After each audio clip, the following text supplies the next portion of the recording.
السلام عليكم ورحمة الله وبركاته. فيديو جديد بعد ماتش الزمالك والمصري بالدوري المصري وتعادل الزمالك مع المصري 2-2. وأول تصريح لمرتضى منصور بعد الماتش قال لك السبب هو ممدوح عباس. ممدوح عباس حاجز وهنفقد بطولات ومش هنكسب ومش هتشوفوا حاجة. حاطط دي معرفش ليه، مع ان كان يقول لك انا هفصل ومش هفصل فرقة الكورة عن مشاكل النادي، دلوقتي ما بيفصلش.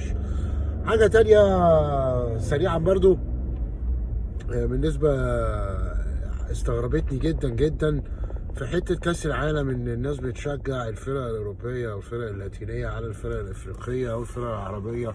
شفت لك في ماتش البرتغال وغانا الناس بتشجع كلها البرتغال وكريستيانو، مش كريستيانو أسطورة. طب يا جماعة احنا عايزين أفريقيا يعني بدل ما بيصعد 5 يصعد 7، بدل ما بيصعد 5 يصعد 6، بدل ما بيصعد 5 يبعد 8. ده كان من كام كاس عالم كان 3 بس، 3 فرق من افريقيا هي اللي بتصعد.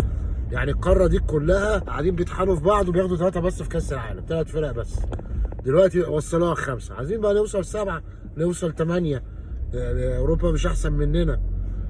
ففي حاجه يعني لازم طبعا ايه، نشجع الفرق الافريقيه نشجع الفرق العربيه. وفيديو كان سريع، والسلام عليكم ورحمه الله وبركاته.